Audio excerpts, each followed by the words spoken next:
All right, as more people join, I might have to pause and click them in, but otherwise we will go ahead and get going. So, good morning. Thank you so much for joining the Central Mississippi Realtors. It is a new series. We're doing these online workshops for you guys. We started with the Unforgettable Agent, which if you were able to attend, it goes over social media strategy, specifically what looks good, what you should be striving for every week, kind of a good quantifiable measurement. And then at the end of that course, all of the ladies should have sent out a audit you could have done on your profile. So this is sort of our pilot kickoff. Today, we're going to be addressing digital marketing and everything that it covers. And the reason we are actually doing this is because you would be surprised, but as a marketing agency, it is amazing how many people think that digital marketing is specifically social media, and there is a plethora of other things we can be doing. So I want to break down some of those strategies for you guys so that you can implement them into your business, because digital marketing itself should be a very seamless integration with your business. So you're not chasing your tail trying to post all the time or trying to record things, and you lose sight of what your business actually is, which is a handshake business for networking and making sales. So that all being said, let me click over. And again, I apologize. We're going to do it in PowerPoint today. Once we get this more regular, since we're in our pilot phase, we'll switch over to something like StreamYard. It'll make it more interactive for you guys. But in today, we've got a lot to cover, as I said. We're going to go over professional brand, media transparency, to sort of recap on how you should be leveraging it within your business. Websites, landing pages, demystifying SEO and indexing, because it should not be difficult for y'all, but I know everyone I speak to is just like, what is Google doing? Engagement capture and nurturing, again, second most important thing. We're going to touch on podcasting today. I've got some metrics for y'all to look at to be sure that it is effective for you. And then we're going to talk about my favorite little topic, which is AI. And do not worry, Skynet is not taking over. So you will notice that I have not been able to hit on everything that covers digital media. We don't have booking strategy. We don't have PR campaigns. I've not included how a billboard campaign can be utilized as digital media here. All of those things absolutely matter. I only have 45 minutes with you guys today. Hopefully we'll have time for questions, but at the end of this, if you do have any questions, you want to explore things further, my information will be on the final slide. You can always reach out to David and the ladies over at CMR. And we're just going to jump right into this because, you know, if you're not doing something on this at least 20 minutes a day, you are missing out. So in general, if we're looking at basic feedback, we are noticing that 41% of all agents, whether you are in the Delta, whether you are up in New York, out in Denver, Colorado, 41% of y'all struggle with new lead generation. And that breaks down to a concern about personal branding, professional branding, lack of recognition, which would lead to lead generation. And then I'm going to say that 17% about utilizing their existing network. The reason that is so low is because most agents, once they sell a house, they see that as a one-time sale and they do not continue some form of nurture sequence with that buyer. Whereas that could lead to 10 different lines of revenue if you're leveraging them properly. So the reason that stat is not above the 22% is because most people just consider it a one and done and it's dead. And unfortunately, that is not the case. So hopefully this will make life a little easier for you guys so that we can get some of these numbers down for you. Now, why digital media and how do they solve those problems we just looked at? Y'all, it is faster lead generation. It is higher brand advocacy. Unlike traditional media, it's measurable, flexible, and cost efficient. You know, I know Mississippi loves their super talk, but there is a limit to where that syndication agreement goes. You are not reaching the global scale. You're not reaching new buyers. It's great for the state, but we've got to look beyond that. If I can start a podcast in oil and gas and get global recognition at my age, anybody can be successful leveraging digital media. The other side of it, and you see the politicians out there and they're door knocking. It kind of kills them because, and I know it's an old school tactic used in real estate as well, but you are unable to leverage buyers where they're already gathered. Social media, digital media platforms, podcast, PR strategies, they are leveraging buyers, sellers, and investors because, holy goodness, so many people are paying attention to Mississippi. You should be tapping into that. But these people are already gathered there. So leveraging them where they are already found and already gathered should be top priority for you guys. We're going to address how to do that. Now, at the basis, and again, I do apologize, I have to go a little fast today, but at the basis of every marketing plan, you need to have a defined brand, okay? So who are you? What is your visual identity? How are you positioning your brand? How are you managing your brand to be found? What is that professional brand? What is your targeted defined audience that you're trying to work within? Because every industry is oversaturated. There's a place for everybody. It's just finding your niche, as they like to say. Whether you choose to go traditional media routes, whether you're going full digital, whether you're just, doing some sort of quasi mix across the board, which is, preferred. If you are struggling to reach new leads, if you are struggling to keep people engaged, if you're struggling for those referrals, I always recommend that everybody, regardless of industry, goes back to their foundational elements, which is their professional brand. And usually when there's misalignment there, or maybe there's no logo, maybe you don't really have an audience you're trying to tap into, if you haven't broken that down, anything marketing becomes so much more difficult and honestly just exhausting. And that's why you see a lot of people give up on it. I was meeting with a client last week and they used to be top sphere of just about everything in their industry. But because of that, they actually, let me let this guy in. They actually pulled up on their marketing budget. And in doing so, they lost footing. And now they are struggling to make it to, mid Q4 and hit their sales numbers.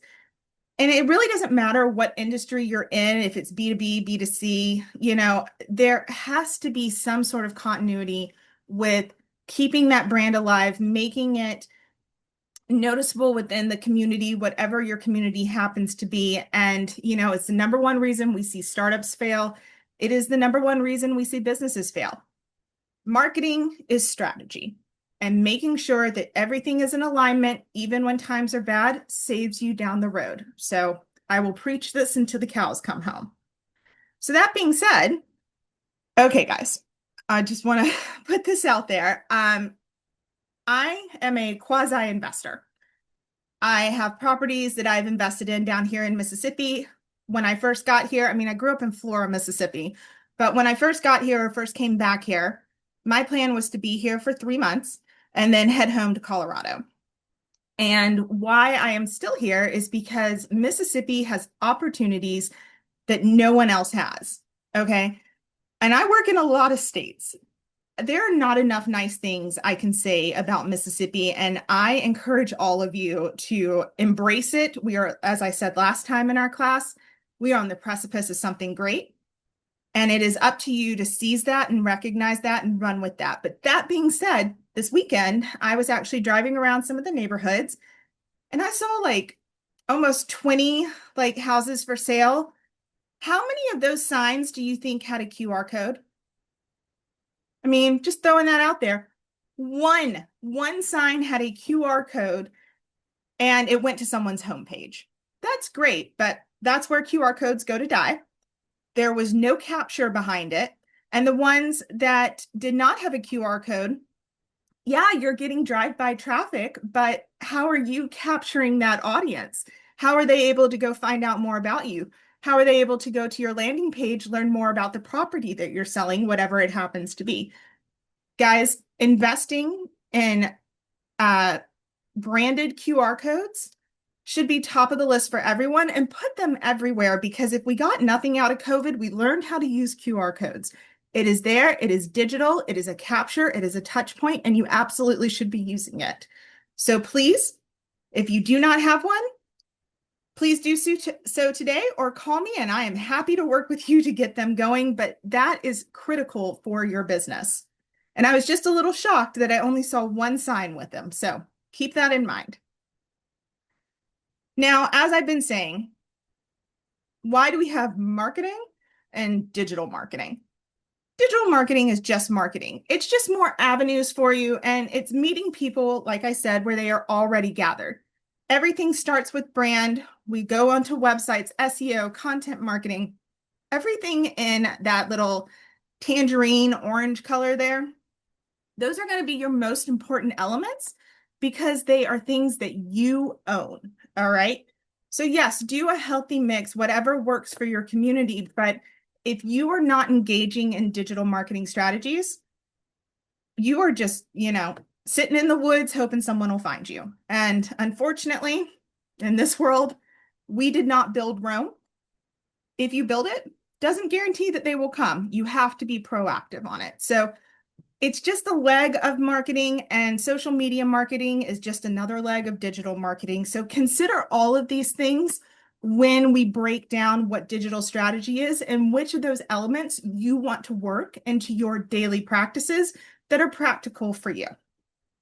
So I know that I said it's where people are already gathered, but it goes a bit further than that. Digital marketing allows you to reach those audiences where they are gathered, but more importantly, in this manner in which they prefer to be communicated with.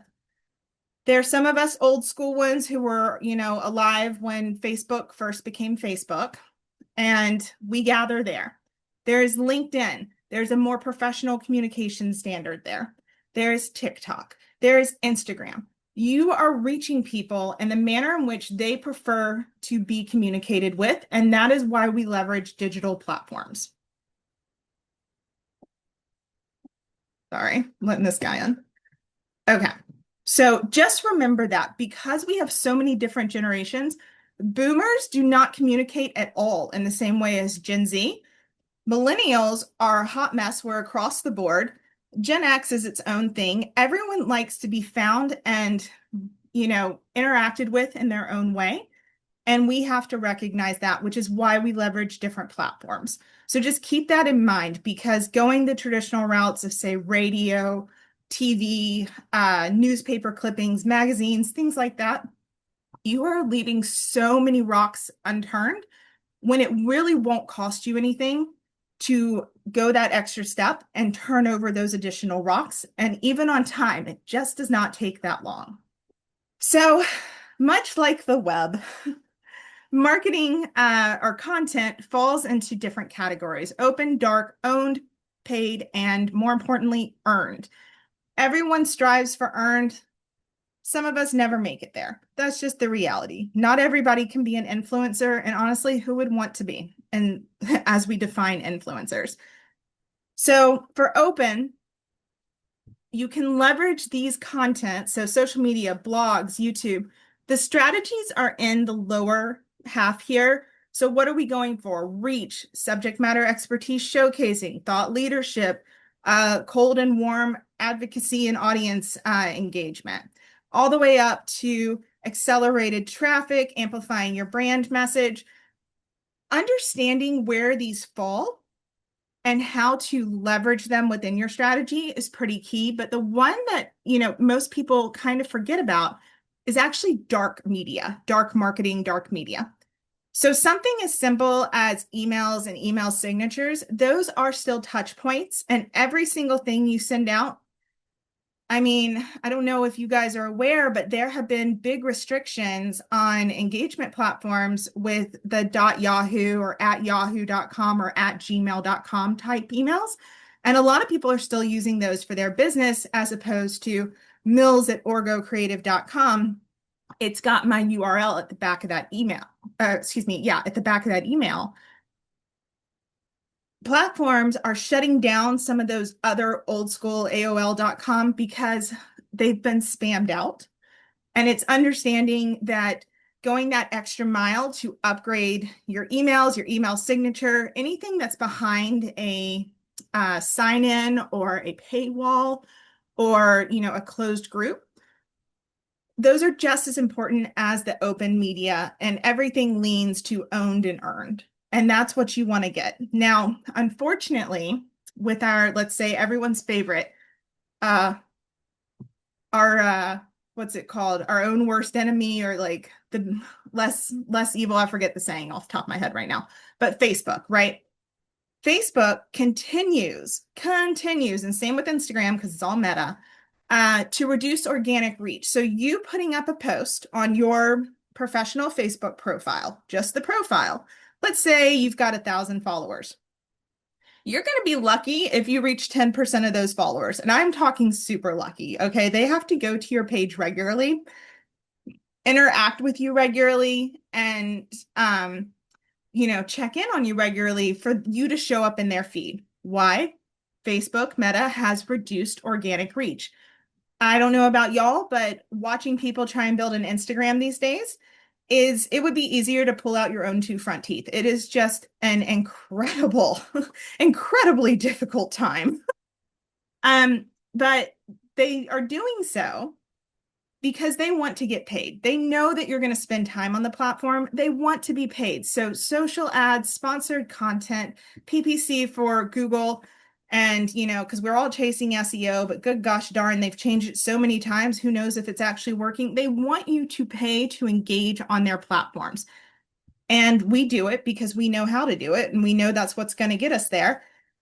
Simply boosting won't work. But understanding sort of the why behind the paid media will make you want to pull your hair out a lot less than the average day. So breaking these down, understanding those touch points, recognizing those touch points, and then applying these strategies at the base here, going to make your life a lot easier because most of this is free. So just keep that in mind. Now, that all being said, marketing channels do not exist in a vacuum. And what I mean by that is just because you show up on a podcast does not mean that the next day it's going to work for you. We need to understand promotions. We need to understand distribution. We need to understand first wave audience versus second wave audience versus evergreen content. Okay. So simply posting on one channel, one social media channel is not the answer. Typically, you need sort of an ecosystem working for you. And that is another challenge I have seen across the board with digital media. A lot of people will say, oh, I posted and nothing worked. Well, no kidding, nothing worked. How have you nurtured that engagement and that touch point you're trying to put out there? Where is your capture on the back end? So understanding that you need to create your own marketing ecosystem in order for it to be impactful for you and your team. I don't care if you're a standalone, a full brokerage, what have you, just an investor. You're going to have to create those channels. You're going to have to make sure those channels are burning and churning for you, and simply trying one time and then giving up. Well, you can lead a horse to water. So that leads me to one of the primary pieces of digital real estate that you actually own, which is your website. And I will preach this to you guys until the cows come home. But let's say you're with like EXP or something like that, and you have an extension of their website, which is your website. That's great, but you're really giving, because it's treated as a landing page on the back end, you're really giving them more credibility than you are yourself. So I would encourage all of you to set up an independent website for your particular book of business. They are cheap. They are so customizable. If you don't know how to do it, it's easy to find an agency that can build something and keep it going for you. But what it's doing for you is it's showcasing your subject matter expertise. It is allowing you to control the narrative that is going out through SEO and through landing page strategy. It is absolutely reputation management, because there's only so far that word of mouth and a handshake will get you. The point is to amplify. And then you're getting client retention and you're getting lead capture from it. So understanding all of these parts should convince every single person, if you do not have a standalone website, buy one today. I highly recommend Wix. Love it. It's easy to navigate. They're creating more and more AI features, which can be, detrimental if you rely too heavily on AI. But it is a place for you and your business to manage itself regardless of what comes. A recession, a downturn, a layoff, maybe you just got fired. Things happen, but you are able to maintain your professional brand narrative through your website and continue your book of business regardless, okay? And then call it a quality backlink if you're working for a bigger brokerage and you need to connect to their landing page of you as well. So it works. But, like I said, we are not Rome. Just because we build it does not mean they will come. So there are things on the back end. And the number one thing I'm working with a bunch of my clients on right now is Google Search Console. Okay. And even in my business, like if you go look at my Facebook right now or my LinkedIn for Orgo, they're mostly blank right now. We actually scrapped everything that's on it. We're rolling out new stuff. In doing so, we went back to our SEO strategy. And it's kind of like painting your house. You need to do it every 5 years. Highly recommend. But we noticed that a number of our pages, Google has crawled them. They know what is there. They have not indexed them, meaning that just because the page exists, Google didn't actually put it up in the lineup. So I encourage all of you with your websites, your landing pages, set up your Google Search Console, give it a few days to look it over, go back and look for your pages that have been crawled and not indexed, okay? And ask for Google to actually index them. It will do so. Takes a few days if you have a lot of them, because there are little limits, like 10 pages a day. But making sure that no matter what the page is, you are able to be found on that primary indexing site is crucial. And then taking it further, because everyone thinks that SEO only means Google, and it absolutely does not. It means next door. It means Apple Business. It means being local. It means Google Maps. It goes on beyond that. So if you have a Google profile, a business profile, I'm going to strongly hint, hint, nudge, nudge, wink, wink, encourage all of you to go make sure you are showing up on the other indexing sites. Just because Google is the biggest and baddest does not mean that people aren't using DuckDuckGo or Bing or some other search platform. And to clear up any confusion, ChatGPT is not an indexing site. Yes, it has scraped the internet. Yes, it's great for brainstorming, but how you rank in ChatGPT is not an apples to apples comparison about how you rank on, say, Google or Bing. You have to teach certain platforms, like AI-based platforms.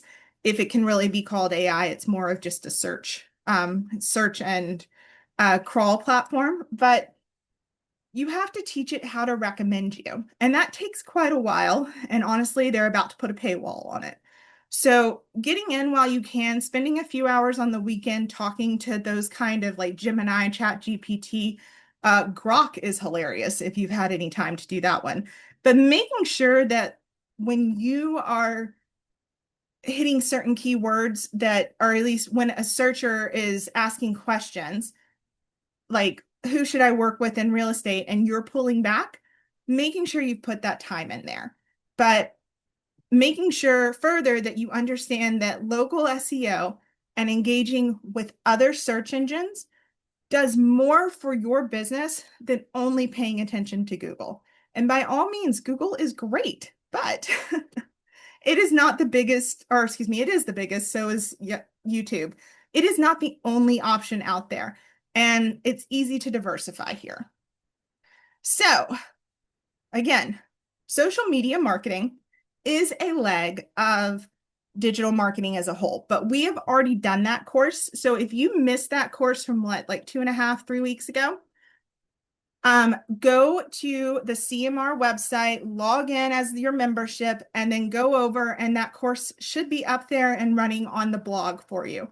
It is worth it. Again, we went full social rundown, content overview. I created some weekly calendars for you. I broke down what good looks like in this particular market. Again, I really don't care if you are a small Delta town realtor to New York to Colorado. There is a place for everything. There's a way to leverage these platforms, and there's a way to measure yourself. So do that engagement audit to see where you fall and how you should be improving. There are some people out there that, I don't want to deal with social media. I hate social media. That is totally fine. You don't have to engage with social media for your book of business, but I'm not entirely sure why you would do that. You know, it is a free resource to a certain extent. No, you don't technically own the digital real estate of it, and you can be erased, but so what? You can create a new profile and go on through that stuff. It's kind of the same as leveraging it or not leveraging it, totally up to you, but you can also choose to write on a piece of paper, or you can chisel into a stone. Go about, I mean, pick the route that's right for you, but I'm going to strongly encourage you, no matter if you're 75 and still selling real estate. I mean, quite frankly, that would be excellent on social media, but you should have social media by all means possible. Engage in some of the platforms. And as I said in the last one, I will always recommend that you guys get on LinkedIn and be incredibly proactive. So, all that being said, whether it is Google My Business, website, your Facebook, anything along those lines, everything needs to be mobile optimized, because 85% of searches these days are happening on mobile. Okay. The fact that I'm doing this Zoom on a desktop or a laptop, wherever we call them these days, it's great, but I mean, it kind of shows my age. It's kind of like the side part with like millennials and all the Gen Z are making fun of us.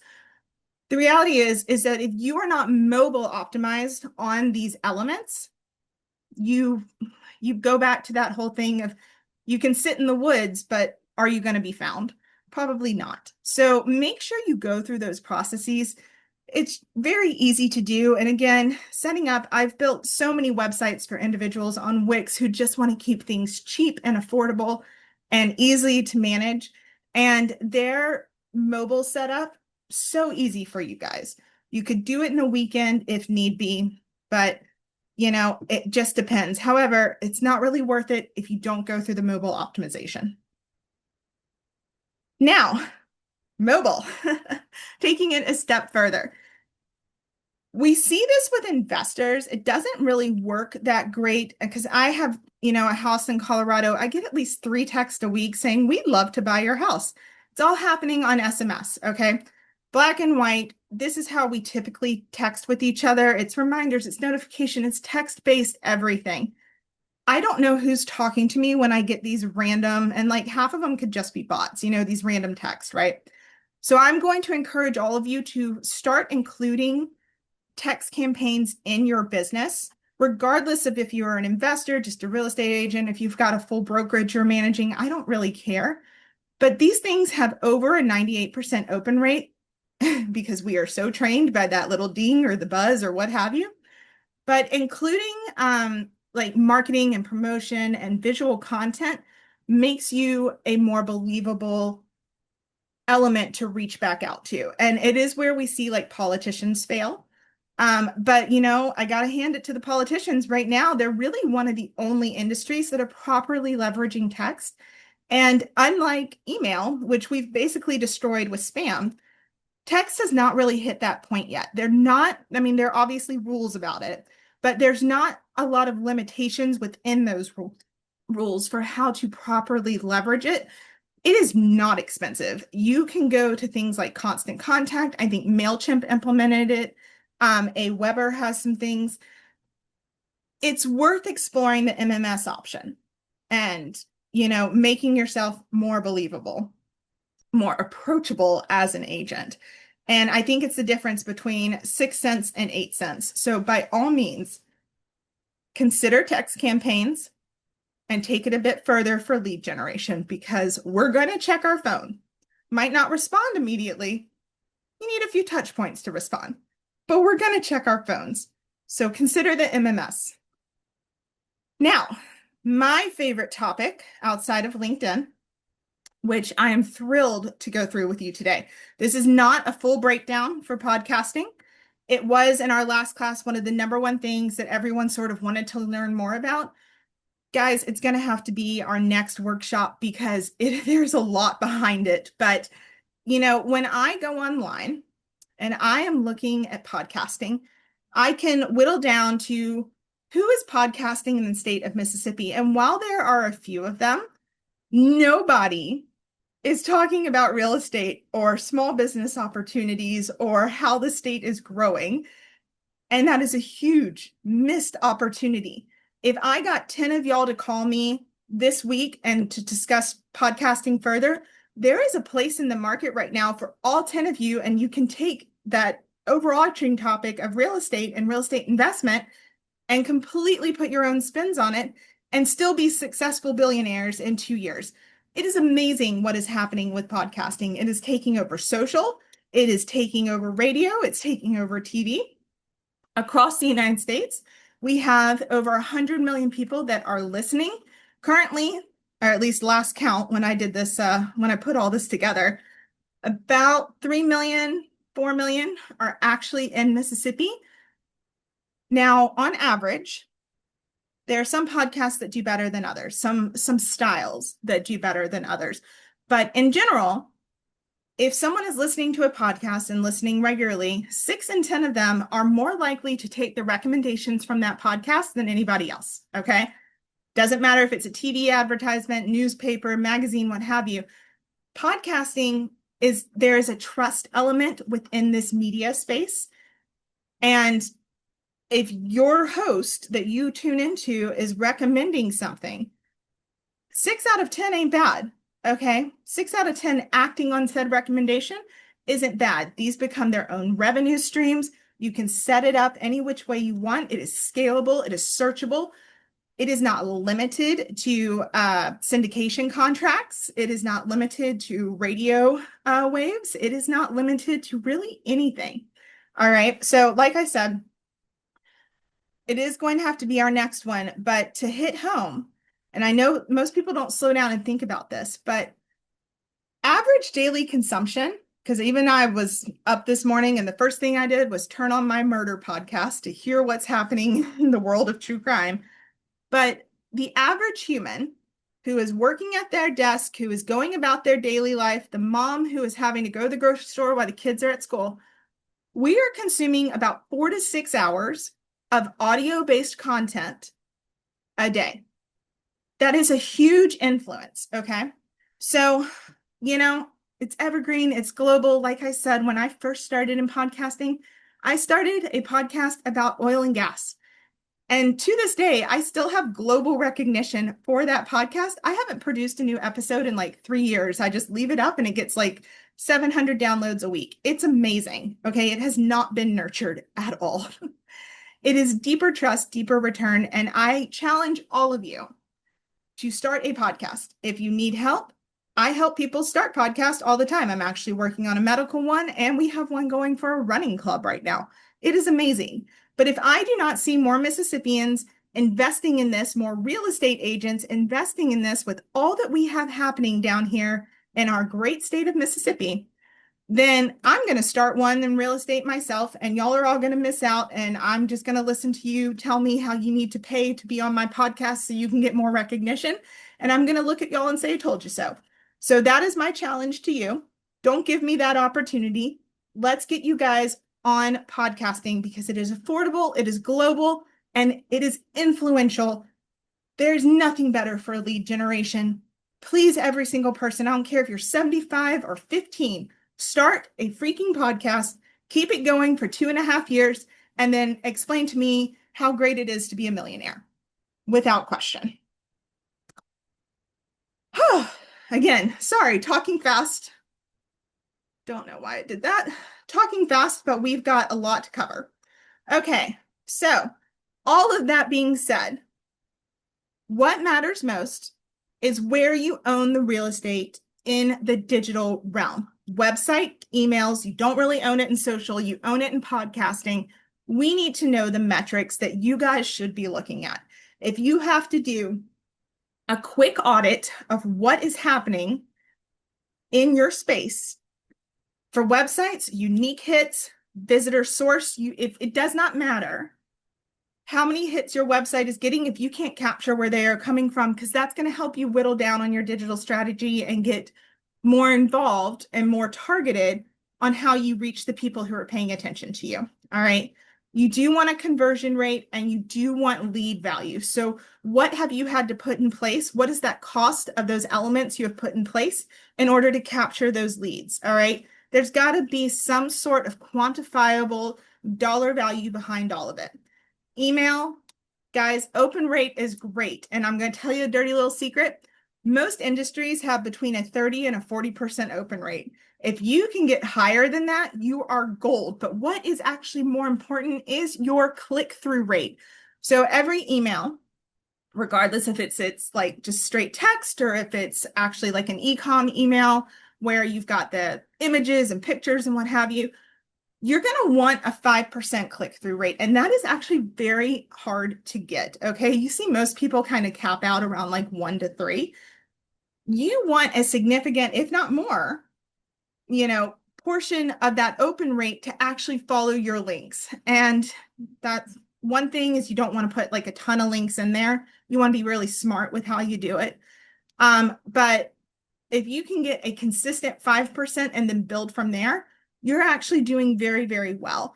If you don't have that, maybe there's something wrong with your content or how you're presenting it. Does not really matter. Maybe you're too all over the place. We've dealt with a few of those. But you need to be mindful of that click-through rate more than anything, because that's going to show true engagement with that revenue stream for you. And because it is so crucial to building advocacy, you're going to want to make that work, hands down. One of the hardest things to do with emails these days, because we've kind of abused them to the point of spam, is a growth rate. And that does actually really well in y'all's industry because it is a handshake-based industry. So everyone you touch, every touch point, every business card, every exchange, you need to put them on the opt-in sequence for your particular newsletter and keep it going. Every house that you've sold, every time someone does an open house, capture it. They might not buy immediately, but there's always something down the road. If they like your content, it's an advocacy point that leads to more revenue streams. So be very mindful of a consistent growth rate. Do not buy emails. Won't work. They'll shut you down, hands down. Social, it's really going to be your thumb stop rate and then your sentiment analysis, but it's hard to sell on social. In fact, in most industries, it's more of a high level, top of funnel reach engagement. And I know we talked about this in the Unforgettable Agent, but if you're not selling through social, I really wouldn't stress too much about it because it's not really what it was for. Sales do happen, but more likely sales are going to happen through your email because it's a down funnel advocacy item. So just be mindful of that. Pay attention to thumb stop rate. Do not get caught up in vanity metrics. Vanity metrics will make you feel great. No one cares. It doesn't mean anything.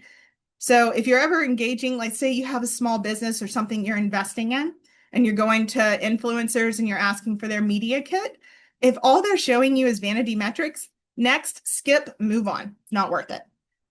With podcasting, you're going to want, there's obviously like an adoption rate. You want that listener to lead conversion. You want your audience growth. Those are very obvious, especially when you're building up the revenue streams that come along with podcasting.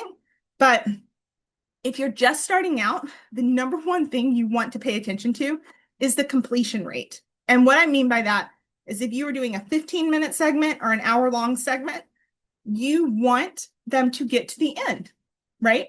If you're seeing people, and most people, if you're trying a new podcast, you're going to see a drop off around that 10-minute mark. And that's just attention span in general. So you kind of take it for what it is. But as you grow, You want people to hit that halfway point, and you want most people to make it past that halfway point. That's huge for sponsorship and for ad management. And that is going to be in both your press kit and your media kit. So very much pay attention to the completion rate as you build your podcast, okay? Now, the reason I love this, again, I work in a marketing agency, all right? We do all types of marketing, okay? But the reason I love digital is because it carries an ROI. It's clear, they're quantifiable metrics. Not everything you put out is going to be a home run. That is a cost of doing business. Take it for what it is, okay? But you do want to understand your ROI. So simply posting your ad in a magazine and they're going to tell you, well, this particular magazine reaches 900,000 people. Well, that's adorable, but how many people saw my ad? Oh, did I not include a QR code on my ad? How can I even measure that? Think through the metrics of every single piece of content before you go throw money at it, because it can get expensive really fast. And again, startups tend to fail because they either don't allocate a marketing budget or they throw all their money at the wall without actually understanding how their audience is saying, communicate with me. And, it's kind of devastating, but that's what we see. So take those two hard lessons and apply it to your business because it absolutely matters. Now, because y'all don't need any more knowledge clouds here, I decided to throw one more in. The leading cause of failure here it is mistaken as low priority because people get frustrated and only think that digital media touches social media when it touches everything else, okay? I have never had a client come to me who fully believed in social media. And most of the time, most people, they'll go to an agency and say, I want package A, B, or C. They buy package B, they get 3 posts a week, and that's it. Run from those experiences. Run far, don't look back. They won't work. Posting does not simply work. Like I said, marketing does not exist in a vacuum. If you are looking for an agency for your business, you want someone who understands the manual side of all of those platforms and someone who is actually going to do their part to make that piece of content that you have paid to be put out there work for you. And you need to understand sort of those mechanisms that are in place, because simply posting and simply putting up an ad, I've never seen it just result in the way you want it to result. You need a marketing agency that works as a team, as a part of your business, integrate seamlessly. So keep that in mind. It's mistaken as low priority, or it becomes a sense of frustration because there's a lot involved, and then you don't actually have an agency that is working with your business. Lack of time, nobody has time anymore. Good Lord, why do we even sleep? Planning, all of that. These are all things that should be considered. So when you're going out and you're considering, at the end of Q4 or the middle of Q4, I sit down with every client I have and I go through the next year's plan, right? If there is something that isn't planned out and organized, we're going to be chasing our tail all year. And you should be doing that for your real estate business itself. What is manageable? How do you remain consistent? What are you posting? Can I build anything in advance and schedule it?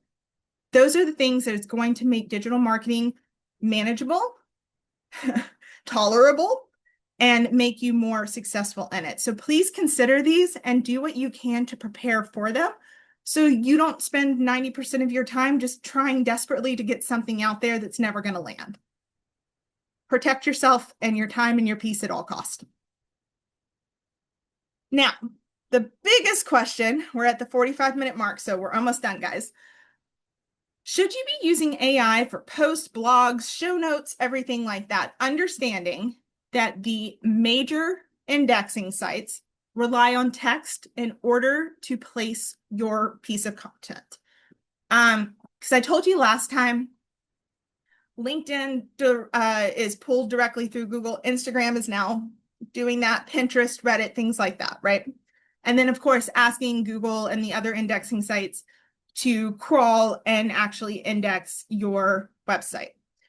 AI is a great tool. I use all of them. Everybody uses all of them. There's no question there. But what I am noticing is a lot of people are just saying, oh, thanks, ChatGPT, you wrote this blog post for me, and they put it up. Or ChatGPT, you wrote this Facebook post for me, and they put it up.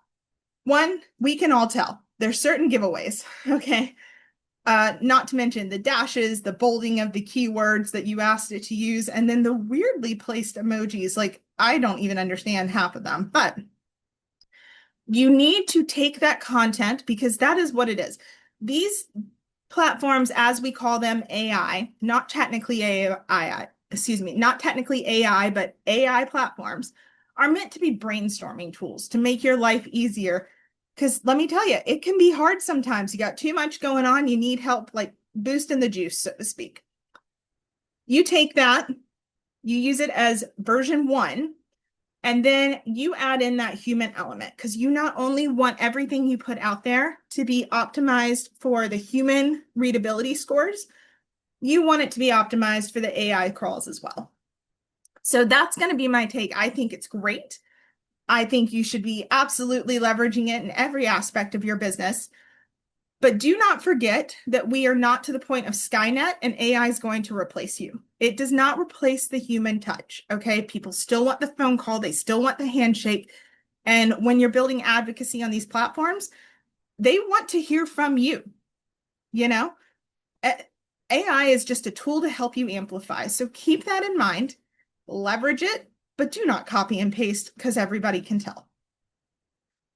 Now, full shout out because this is a workshop series that is being hosted graciously by the Central Mississippi Realtors. Guys, if you have not signed up for their newsletter, go sign up for their newsletter. They release it weekly. There's great information and it's keeping you top of industry and what's happening. If you are not doing so and not at least doing a skim of it every week, you're hurting your business because you know what's in there? Ideas, okay? Be it regulatory or just what's happening in your local market. You can translate that to a podcast. You can translate that to a post. You can use it as lead generation. There are so many different ways that the information that CMR is putting out to their members can be leveraged. And you absolutely, I mean, good Lord, it is served to you on a platinum and gold-plated platter. You should absolutely be leveraging this newsletter. So please be sure you are a part of it, but more importantly, please be sure you are clicking through it. I've seen it. It's great. And again, if you guys don't go start your own podcast or call me to help you start one, I'm going to use it to keep podcasts going. And again, that is my humble little threat because I want you guys to start your podcast. And as we wrap up at the 50-minute mark, good Lord, I know that was fast. Again, my name is Catherine Mills. I work with Orgo Creative. We have hubs in Denver, Mississippi, and Tennessee. If you have questions, again, our socials are a little sparse right now, but we're rolling a bunch of new stuff out in September, so please go check it out. I will make sure that there is a lot of how-tos and guides out for realtors specifically, but there are so many different ways that you could be leveraging media, be it a small business investor, real estate, looking to grow an industry, looking for lead generation, wherever you want. So please, by all means, go check out my website, go check out my blog, and I hope to hear from all of you. But, you know, sign up for that CMR newsletter because that's going to be your primary. I hope you take all of this and, you know, start thinking about different ways you can map out how to apply these elements to your business. And please, every single one of you, consider a podcast. We are a state of artists. Why are there not more podcasts? For crying out loud. So with all that being said, let me go ahead and stop. Thank you. So many people showed up today. I greatly appreciate it. Please let David know what you think about these series. Please let him know any additional topics you want. We've got a website, we've got podcasts. One of the big ones I've heard is y'all want to know how to run some ads and how to properly set them up. Y'all, we're going to cover all of it. But let him know, okay? And otherwise, if you have any questions, since we're at the end here, go ahead and email me. I am happy to answer anything. But otherwise, I hope you all have a great rest of your day. And I hope you map out how you can apply some of these tips and tricks to your daily business. So thank you all so much and chat soon.